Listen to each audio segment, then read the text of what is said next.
서울시가 그 신천지를 사단 법인을 취소하면서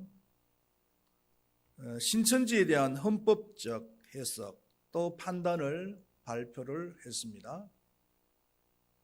요약을 해서 보면은 첫 번째로 신천지는 사람들을 속여서 전도하는 종교이다. 그리고 두 번째로는 스스로 떳떳하게 신천지 교인이라고 밝히지 못하는 이상한 종교이다. 그리고 세 번째로 교주의 지시라면 거짓마저도 합리화되고 당연시되는 비정상적인 종교이다. 그리고 네 번째로는 다른 종교, 교단, 기존 교회를 파괴와 정복의 대상으로 보고 위법적 방법으로 신자를 빼가는 종교다.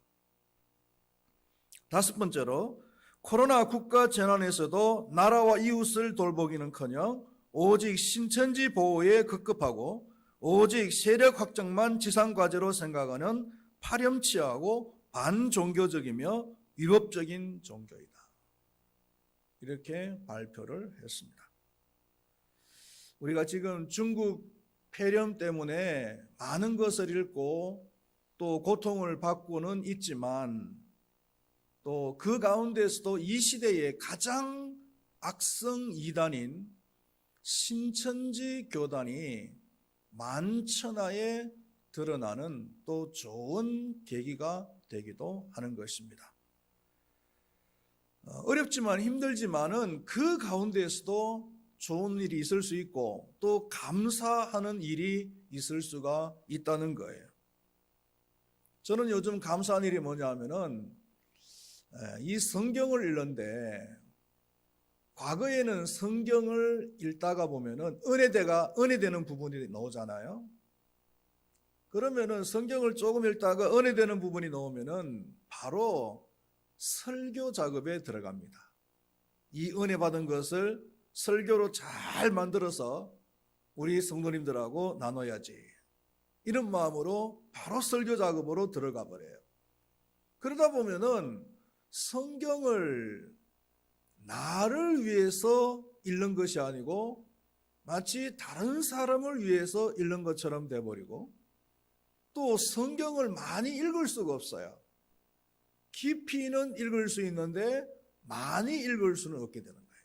왜냐하면은 조금은 읽다 보면은 은혜되는 부분이 나오고 은혜 부분 되는 부분이 나오면은 설교 작업에 들어가야 되니까요. 이게 습관적이 돼버렸어요. 그래서 의외로 성경을 많이 다독은 못하겠더라고요. 근데 요즘은 성경을 읽으면서 다른 사람을 위해서 읽는 것이 아니고 내 자신을 위해서 성경을 읽게 되어서 너무 감사하고 또 성경을 다독할 수 있어서 내 자신을 위해서 읽으니까 설교 작업을 할 필요가 없어요. 그냥 그러다 보니까 다독을 할 수 있어서 참 감사한 것 같아요. 우리 교회에서 후원하고 있는 여러 단체 중에서 에베넬 선교회라고 있습니다. 이 선교회는 본인도 맹인이신 전명훈 목사님께서 맹인들을 섬기는 선교 단체입니다. 전명훈 목사님과 저는 신학대학원에서 같이 공부를 했는데요. 신학교 다닐 때는 그다지 친한 사이는 아니었어요.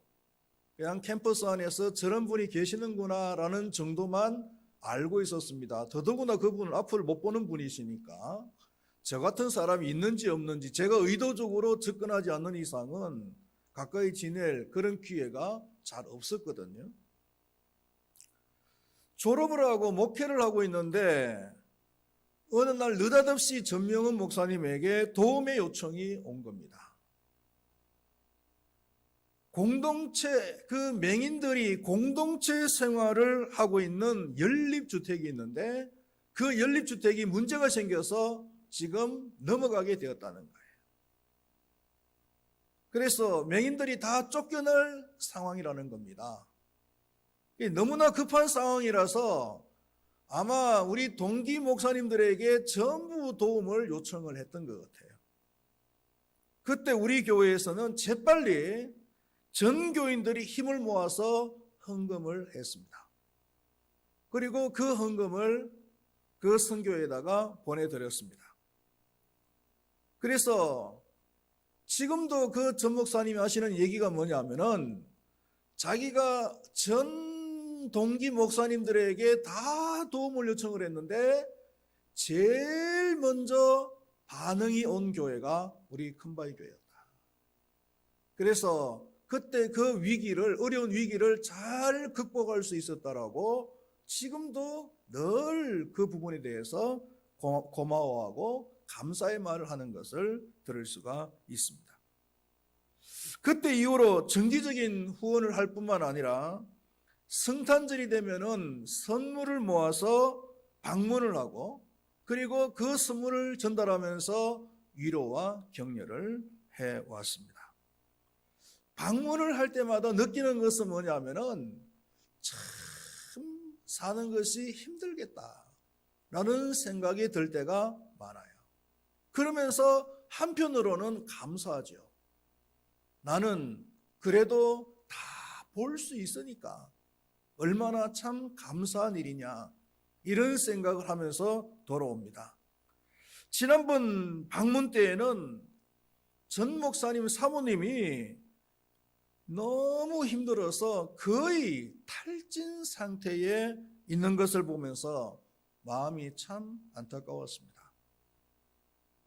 앞을 보지 못하는 사람들을 일일이 길을 안내해줘야 되고 먹여줘야 되고 또 살펴줘야 되니까 얼마나 힘들겠어요. 그것도 하루 이틀이 아니고 1, 2년이 아니라 평생을 그 일을 하면서 살아오셨으니까 얼마나 힘들겠냐. 오늘 봉독했던 본문 말씀에는 예수님께서 두 맹인을 고친 사건이 나옵니다. 성경을 통해서 보면은 예수님께서 약 6번 정도 맹인을 고쳤다는 얘기가 나와요. 예수님 당시에는 맹인들이 많이 살고 있었던 것 같아요. 왜냐하면은 그 예수님이 사시던 그 팔레스틴 지역은 지중해성 그 기후의 영향을 받은 그런 지역인데 그 자외선이 아주 강했습니다. 그러다 보니까 눈이 굉장히 영향을 많이 받았고 또 이 석회성 먼지, 이 도로가 포장이 안 된 상태에서 석회성 먼지가 많이 날아다니는데 그것이 눈에 들어감으로 인해서 눈에 많은 데미지를 입혔다는 거예요.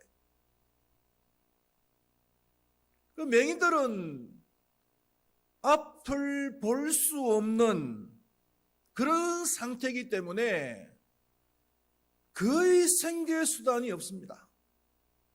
구걸을 하면서 살아가는 것이 전부예요.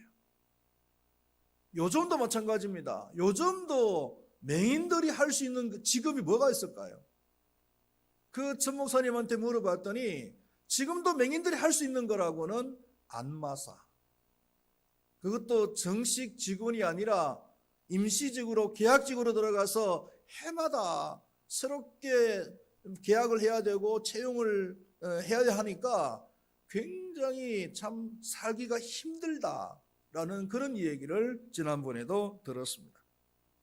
남들은 다 보고 사는데 나는 못 보고 사니 얼마나 답답하고 힘이 들겠습니까? 그래서 오늘 이 두 맹인들은 예수님께 나와서 그 문제를 해결하려고 했던 것입니다. 그들이 어떤 믿음으로 예수님께 나왔는지 한번 살펴보면은 첫 번째로 27절 하반절에 보면은 다윗의 자손이여 우리를 불쌍히 여기소서라고 소리를 질렀습니다. 이것은 그들의 신앙 고백입니다. 여기서 이 다윗의 자손이라고 하는 이 말의 의미는요, 단순히 무슨 김씨 가문의 후손, 아니면 이씨 가문의 후손, 아니면 권씨 가문의 후손, 이런 의미가 아니에요. 이사야서 11장 1절 말씀을 보면은 이새의 줄기에서 한 삭이 나며 그 뿌리에서 한 가지가 나서 결실할 것이요 라고 하는 예언의 말씀이 있습니다. 이새는 누굽니까? 이새는 다윗의 아버지잖아요. 다시 말하면은 그 이새의 줄기에서 메시아가 날 것이라고 하는 예언의 말씀이에요. 또 이사야서 35장 4절과 5절 말씀을 보면은 그때에 맹인의 눈이 밝을 것이며 못 듣는 사람의 귀가 열릴 것이며 그때에 저는 자는 사슴같이 뛸 것이며 말 못하는 자의 혀는 노래할 것이다 라는 말씀의 예언이 나옵니다. 메시아의 시대가 오면, 메시아가 이 세상에 오면은 제일 먼저 맹인의 눈이 밝을 것이다라고 예언이 되어져 있는 것입니다. 그래서 이스라엘 사람들은 이 말씀들의 근거를 해서 메시아는 다윗의 자손을 통해서 올 것이다, 다윗의 후손으로 올 것이다라고 믿었으며, 그리고 그 메시아가 오면은 자신들을 모든 고통에서 구원해 주실 것이다 라고 믿고 있었다는 것입니다. 그래서 이 마태복음을 기록한 마태도 예수님의 족보를 1장에서 소개를 하면서 어떻게 소개를 하고 있냐면은 아브라함과 다윗의 자손 예수 그리스도의 계보다, 이렇게 얘기를 하고 있습니다. 헬라어 원문을 보면은 아브라함과 다윗이라고 되어 있지 않고 순서가 다윗과 아브라함의 자손, 이렇게 되어 있어요. 아브라함이 훨씬 선대인 사람임에도 불구하고 아브라함보다도 다윗을 더 앞에 둔 이유가 뭐냐 하면은 예수님이 다윗의 후손으로 오실 메시아라는 것을 강조를 하고 있다는 겁니다. 할렐루야. 그렇기 때문에 이 두 맹인의 고백은 당신은 바로 그 메시아입니다, 당신은 우리의 아픔을 치료해 줄 수 있는 하나님의 아들입니다라고 하는 신앙 고백인 것입니다. 하나님의 기뻐하시는 믿음은 어떤 믿음이냐? 믿음의 대상인 그 하나님에 대해서 바로 알고 그리고 바른 신앙 고백을 할 수 있는 사람이에요. 하나님은 우리에게 복을 주시는 분이신데, 맞지요? 할렐루야. 하나님은 우리에게 복을 주시는 분이신데 금생의 복과 그리고 내생의 복을 동시에 주시는 분이세요. 우리는 하나님에 대해서 이런 신앙 고백을 해야 됩니다. 당신은 우리의 금생과 내생의 복을 주시는 분이십니다라고 고백할 수 있어야 되는 거예요. 금생에서는 우리가 하나님을 믿음으로 통해서 모든 행복을 다 누릴 수 있는 그런 삶을 살아가는 것이고, 내생의 복은 그 천국을 우리에게 주시는 거잖아요. 천국의 상속자가 되는 것이 그게 바로 내생의 복이에요. 만약에 여러분들이 하나님을 믿는데 이 금생의 문제만 해결하기 위해서 하나님을 믿고 그렇게 신앙 고백을 한다면 그건 잘못된 신앙 고백.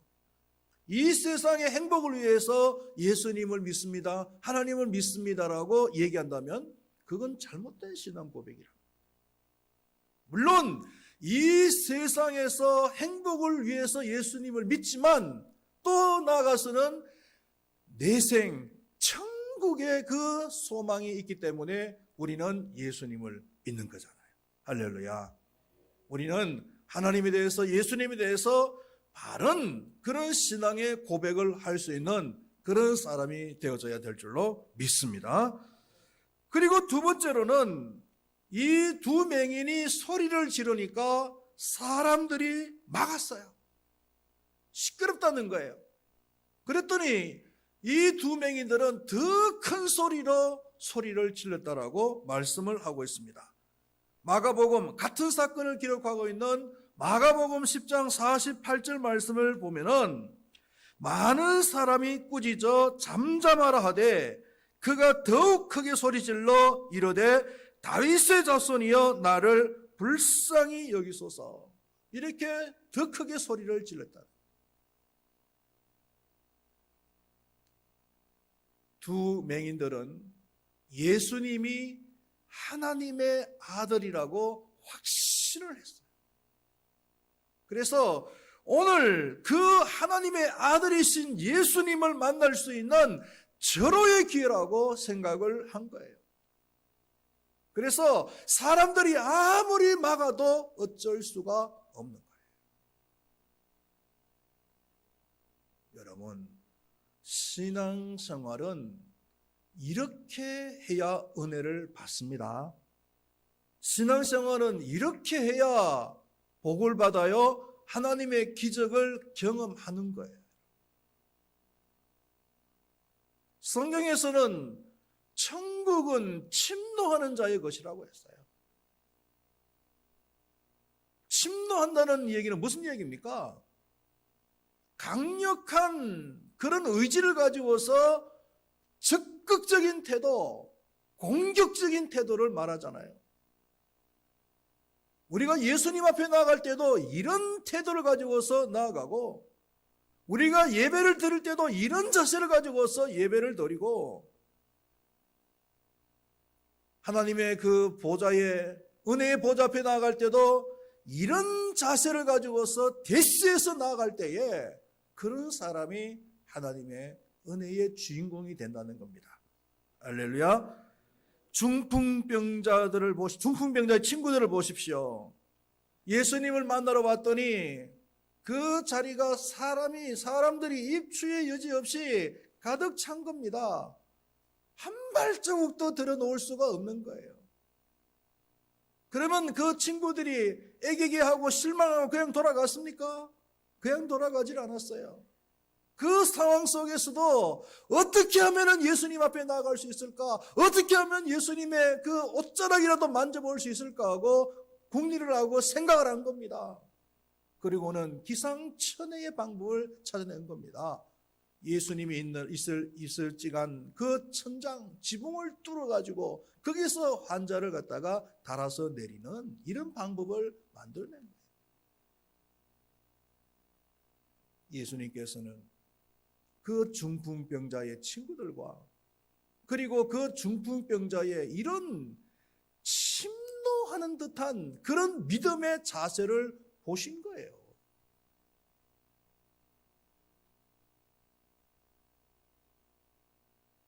저는 이 사건을 보면은 제가 그 전도사 때 그 산상 부흥회 갔던 적이 기억이 나요. 교육전도사 때 여름에 행사를 다 마치니까 목사님이 일주일 동안 휴가를 주시더라고요. 수고했으니까 휴가 다녀오라고. 그래서 휴가를 어디로 갈까 생각하다가 둘이서, 그때 애기도 없을 때 둘이서 산상 부흥회를 가자. 그래서 그 지역에서 유명한, 나중에 우리 교단의 총회장까지 하신 그 김덕신 목사님이라고, 얼마나 성경을 많이 하시고 성경에 대해서 해박한 분이시죠. 기도도 엄청나게 많이 하시고, 저는 우리나라 최고의 부흥사라 그러면 그 김덕신 목사님을 꼽거든요.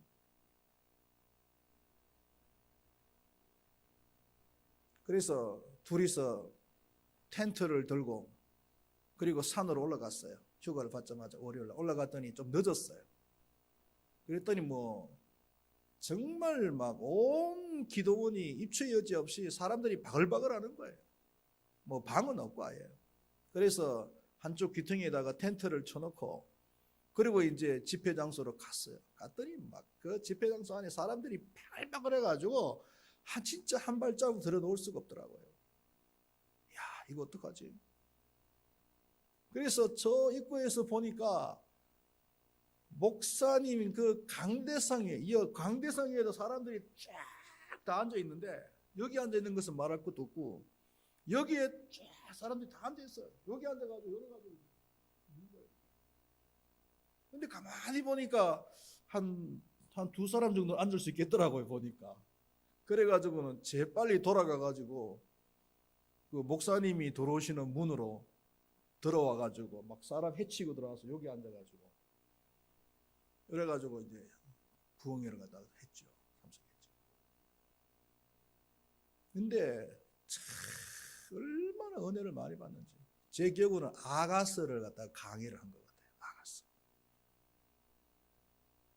그 목사님은요, 저는 부흥사를 별로 안 좋아하거든요. 왜냐하면 부흥사들이 막 고함을 지르고 막 하기 때문에 그게 싫어요. 근데 그 목사님은 고함 안 지릅니다. 좀 경상도 사투리로 설교하시는데요. 뭐뭐 했습니다. 뭐뭐 했습니다.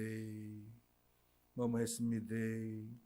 이렇게 이야기만 하시는데도요, 그 말씀이 가슴을 쿵쿵 내리치는 거예요. 얼마나 은혜가 되는지. 제가 부흥회에 참석해서 유일하게 은혜를 받은 그 부흥회가 바로 그 부흥회였던 겁니다.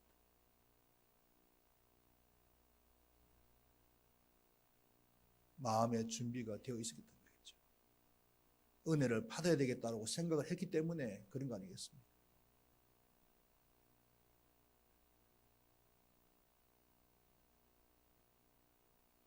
중국 폐렴 때문에 예배의 환경이 극도로 지금 나빠져 있어요. 낙담하면 안 됩니다. 이 모임 예배에 넣으라는 얘기만은 아닙니다. 이 모임 예배에 못 넣으시는 분들이라도 온라인 영상 예배를 드린 사람들이라 할지라도 그 환경에 매이지 말고 그 상황 속에서도 최선을 다해서 예배를 드리고 예배를 사모하고 은혜를 사모하는 그런 예배를 드려야 되는 겁니다. 그런 사람에게 하나님께서 은혜를 주실 줄로 믿습니다. 이제 세 번째로 보면은 예수님께서는 그 두 맹인들에게 능히 내가 이 일을 행할 줄을 믿느냐? 라고 이렇게 물으셨어요.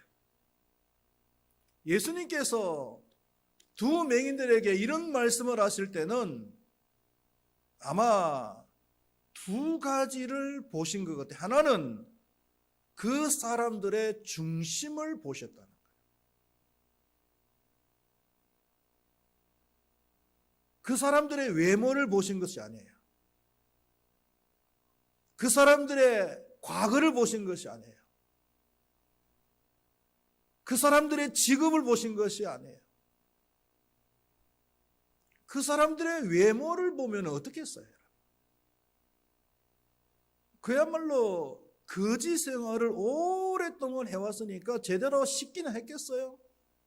몸에서 냄새는 풀풀 나겠죠.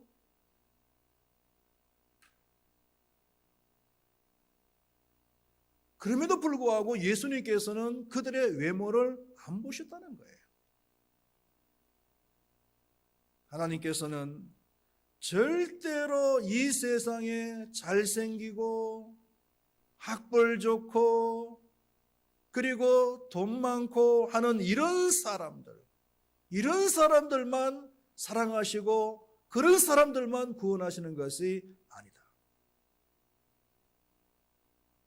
또 그 사람의 과거를 보지도 않았을 거예요. 그 사람의 직업도 보지 않았어요. 그 두 맹인들의 직업이 뭐겠어요? 예, 직업은 거지죠. 거지. 하나님께서는 은혜를 베풀어 주시는데 직업이 좋은 사람들, 소위 사자 달린 그런 사람들에게만 은혜를 베풀어 주시는 것이 아니다라는 거예요.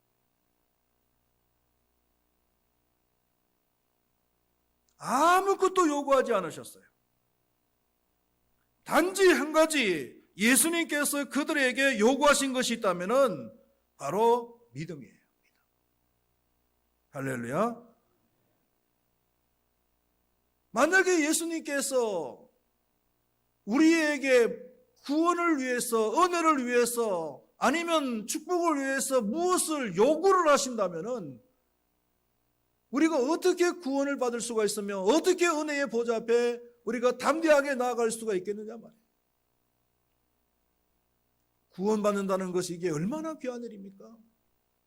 예수님께서 한 생명이 온 천하보다도 더 귀하다 그랬어요. 그러면 그 온 천하를 값으로 따지면 어떻게 계산할 거예요? 10억? 100억? 자, 그러면 너희들이 구원받으려고 하면은 100억을 가지고 와라. 한 사람 앞에 100억씩 가지고 와.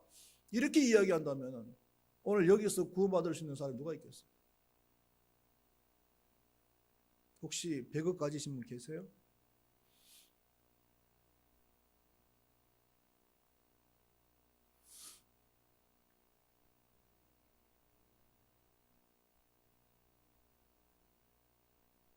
주님께서는 그것을 우리에게 요구하신 것이 아닙니다. 그것도 요구하지 않으시고 오직 믿음만 요구하셨어요. 할렐루야.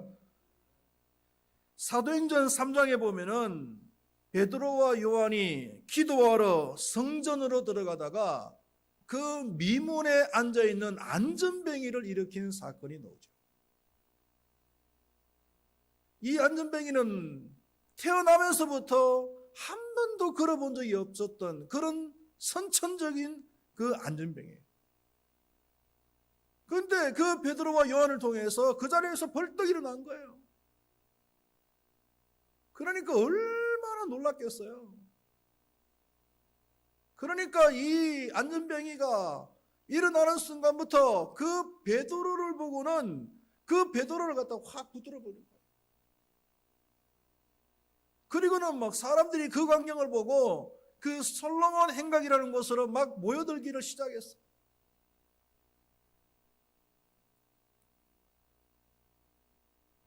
그때 베드로가 뭐라고 얘기하냐면은, 사람들아, 우리 개인의 권능과 경건으로 이 사람을 낫게 한 것처럼 왜 우리를 주목하느냐? 예수로 말미암아 난 믿음이 너희 모든 사람 앞에서 이같이 완전히 낫게 하였느니라. 예수로 말미암아 난 믿음이 이 안전뱅이를 낫게 했다는 거예요. 무엇이요? 예수로 말미암는 믿음이에요. 예수님께서 두 맹인에게 내가 능히 이 일 행할 줄을 믿느냐라고 물었을 때 그 두 맹인들은 그러하오이다라고 하면서 믿음의 답을 했어요. 그랬을 때 예수님께서는 즉각적으로 너희 믿음대로 되리라라고 말씀하시니까 눈이 번쩍 뜨여지게 된 거예요.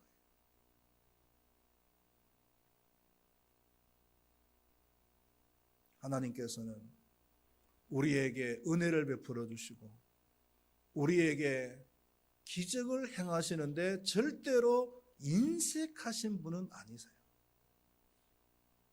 우리에게 은혜를 베풀어 주시기를 기뻐하시고 즐거워하시는 분이십니다. 할렐루야. 근데 왜 우리가 은혜를 못 받느냐? 하나님께 문제가 있는 것이 아니라 내게 문제가 있어요. 내 믿음에 문제가 있단 말이에요. 내 믿음이 너무나 변덕이 심하고 내 믿음이 너무나 순수하지 못하고 내 믿음이 하나님 앞에 너무나 인색하고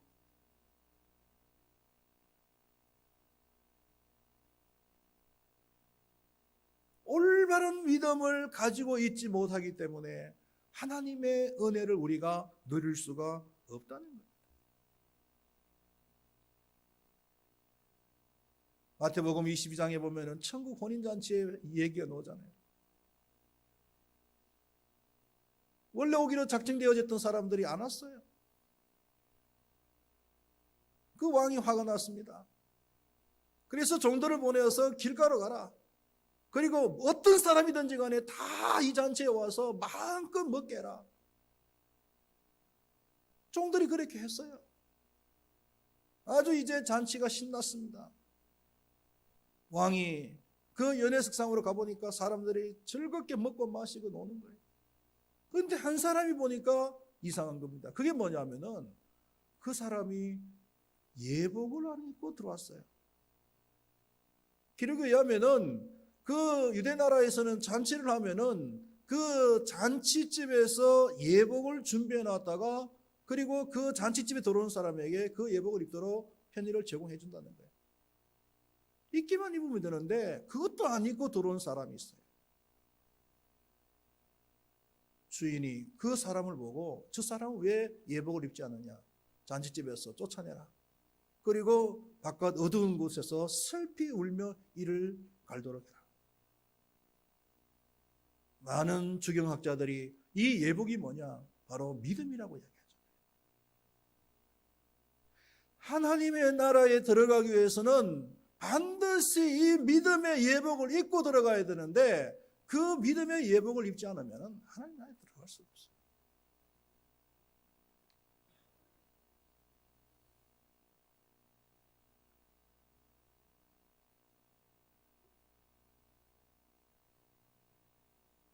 여기서 우리가 한 가지만 더 적용을 해보면요, 이 두 맹인들은 육신의 눈이 멀었기 때문에 육신의 것을 볼 수는 없었지만 그러나 영적인 것은 볼 수가 있었잖아요. 반면에 육신의 눈이 있어서 육신의 것을 볼 수는 있지만 영적인 것을 볼 수 없는 사람들이었어요.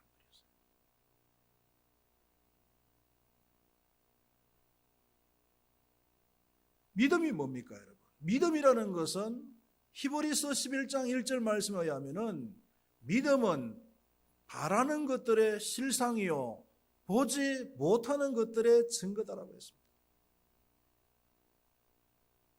이게 무슨 이야기입니까?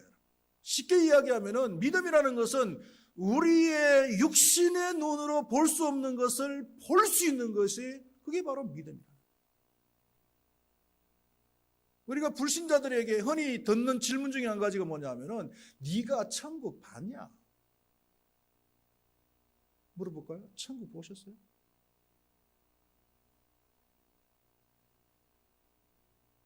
뭐라고 대답해야 돼요?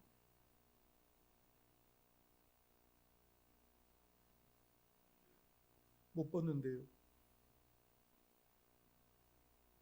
보지도 않고 무슨 천국 이야기하냐 이야기하면 뭐라고 그럴 거예요?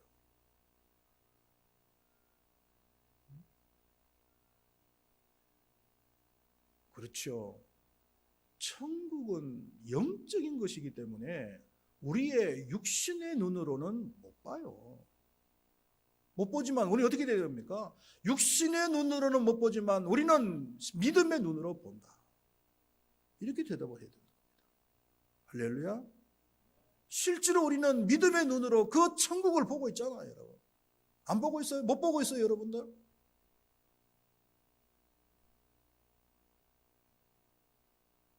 이것을 보지 못하는 사람들에게 요한계시록 3장 18절에서는 안약을 사서 눈에 발라 보게 하라고 말씀하고 있어요. 우리 하나님을 믿는 사람들은 육적인 것만 보는 것이 아니라 그 육적인 것 배후에 있는 영적인 것까지도 볼 수 있는 사람들이 되어져야 된다. 할렐루야. 중국 폐렴이 지금 전 세계적인 현상이 되어져서 전 세계적인 팬데믹이 되어버렸지만 그러나 그 중국 폐렴이 지금 나타나고 있는 그런 현상들만 보는 것이 아니라 중국 폐렴을 통해서 하나님께서 하시고자 하는 일들이 무엇인가를 볼 수 있는 사람이 되어집니다. 우리는 기도할 때 단순히 이 중국 폐렴이 빨리 끝나게 해주십시오. 중국 폐렴을 통해서 그 피해가 최소한 줄어들게 해주십시오. 이렇게만 기도할 것이 아니라 이 중국 폐렴을 통해서 하나님께서 가지고 계시는 그 계획들이 성취되게 해달라고 기도해야 됩니다.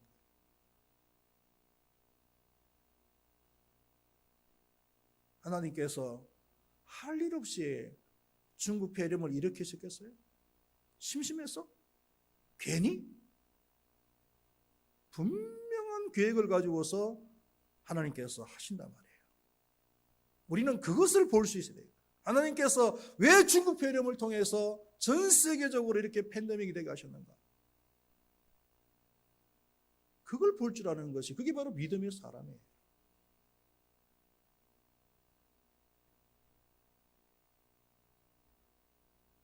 말씀을 맺겠습니다. 구원을 받는데, 그리고 은혜를 받는데 필요한 것은 오직 믿음입니다. 예수님을 바로 알고, 그리고 바른 신앙 고백을 하며, 그리고 남들이 보지 못하는 것을 볼 수 있는, 영적인 것을 볼 수 있는 그런 믿음을 가지고서 하나님의 은혜를 많이 누리시고 또 승리하시는 삶을 살아가는 우리 모두가 될 수 있기를 축원드리겠습니다. 하나님 아버지,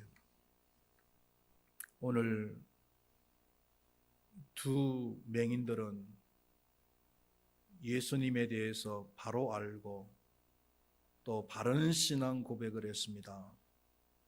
그리고 비록 육적인 눈이 어두워서 육적인 것은 볼 수 없었지만 영적인 것은 볼 수 있는 영안을 뜬 사람들이었습니다. 그들의 믿음이 예수님에게 어필이 되어졌고, 그래서 그 순간 그들은 눈을 뜨게 되어지는 기적과 그리고 축복을 누리게 되었습니다. 하나님께서는 우리에게 오직 믿음을 보십니다. 하나님께서는 우리에게 은혜를 베풀어 주시기를 원하시는 분이십니다. 하나님 아버지, 절대로 우리는 하나님을 오해하지 않도록 도와주시고 우리 자신을 먼저 돌아보는 그런 믿음의 사람이 되게 하여 주시옵소서.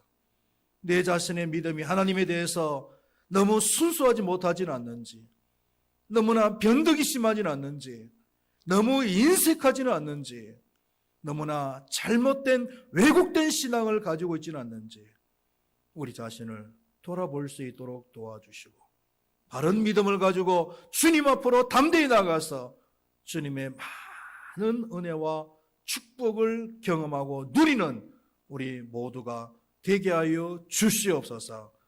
예수님의 이름으로 기도드리옵나이다. 아멘.